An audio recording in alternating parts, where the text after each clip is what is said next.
Take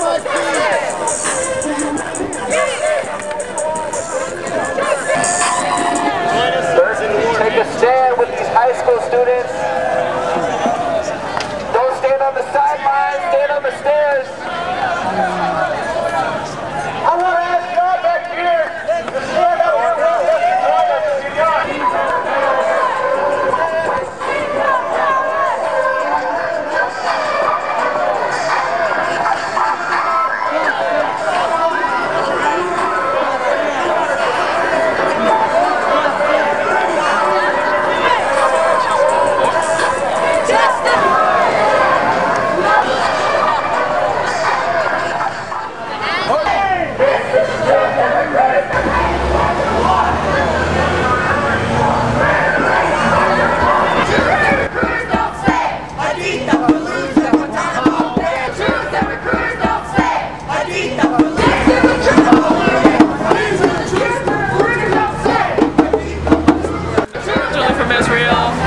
My parents live in Los Angeles and I live here.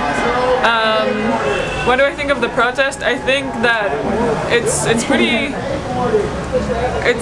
a reality that the people who are protesting against the recruiting center are going to be the ones who are directly affected by it. And you know, it's time that Berkeley High kids actually said, we are against this. You are, you know, taking our friends and sending them off. And so it's not surprising that all of the people you see here are as young as they are and go to high school. Are there high school kids? A lot of them are. Probably the vast majority. I don't know right now, but definitely in the rally that was going on Tuesday, and you know, before that it was building up. War in general, I think, it's not a legal war. First of all, it wasn't declared by Congress, which is the way to declare a war, and you know, constitutionally. Another part that pisses me off about it is that it's just taken out of context. People in the government have definitely lied over and over about what the war is for, what the war is accomplishing.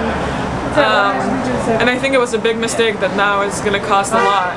It's hard to pull out. It's hard for not just Americans in American life lost, but also in the condition that it leaves Iraq in terms of potential civil war and so on and so forth.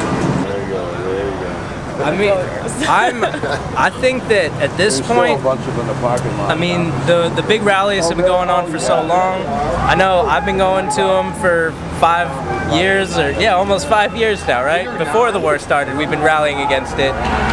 It's well known that most of the country is against what's going on, and I think that if the politicians aren't going to respond to our needs, aren't going to respond to our requests, our demands, however you want to phrase it, then yeah, it can be time to really shut down a recruiting station like this, and taking that kind of direct action to obstruct the war rather than just asking the politicians to please stop the war.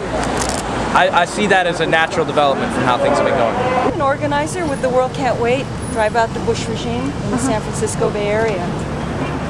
And we were out here today as part of a national day of what we call mass nonviolent civil resistance. And what that means is going beyond just having an opinion about the war and how illegitimate and immoral it is, and actually taking action ourselves to stop it and to say it can't happen in our name anymore. And so that's what we were doing out here today. There are many different anti-war organizations involved in this kind of protest, and Code Pink has been out here almost every day for many months. We've come out here a number of times, and we will be back very soon along with many other organizations, again, to say that it's not simply a matter of our opinion. We are actually going to say that the facts of the matter about Marine recruiters or any other military recruiters is that they are recruiting young people who will then be ordered in the military to carry out war crimes and crimes against humanity, and this is intolerable and it has to stop. And the only way it's going to stop is if every community in the country starts to do what Berkeley did, which was to say, this recruiting can happen here. We're totally opposed to this war, and we're going to be part of refusing to go along with it.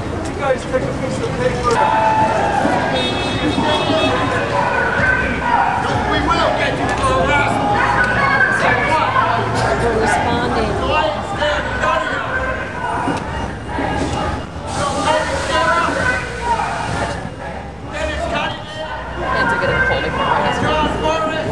Today there have not been any arrests, specifically today.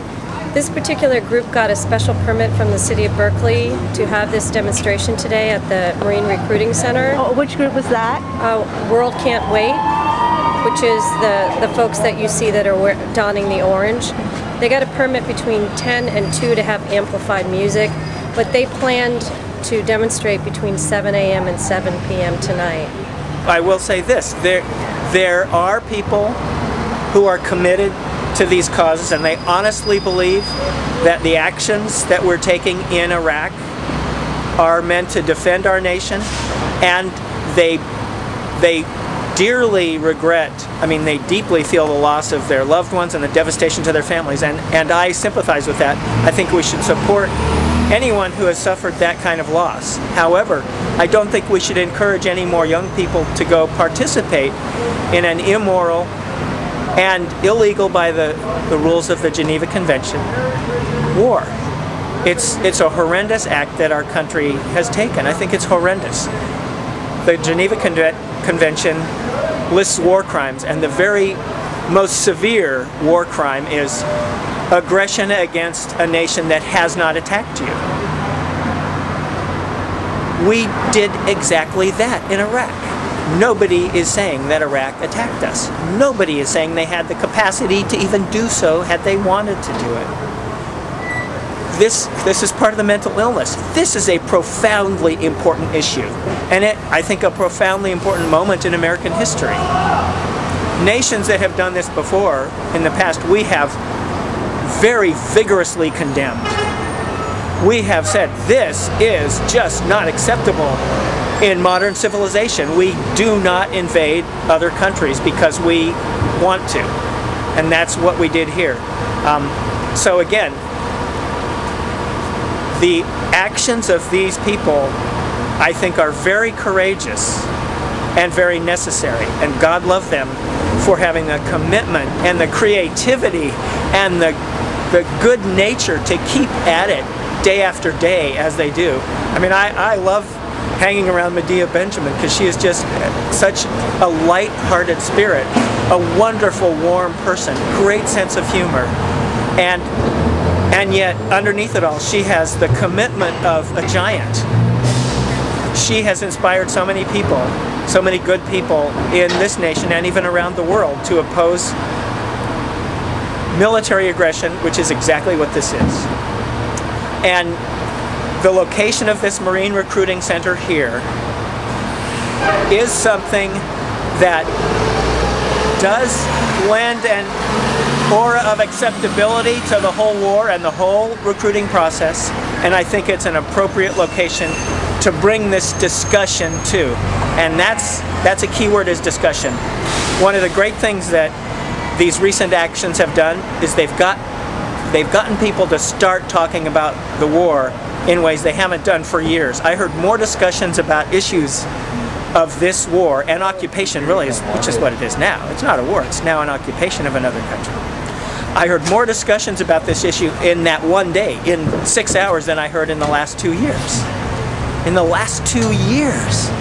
That's really something. So I hope it continues. I hope that people will continue thinking about this and talking about it so we can cure the mental illness we're under and get out from under this cloud that we pretend doesn't exist, because it's time to do that. And I think people are starting to wake up to that.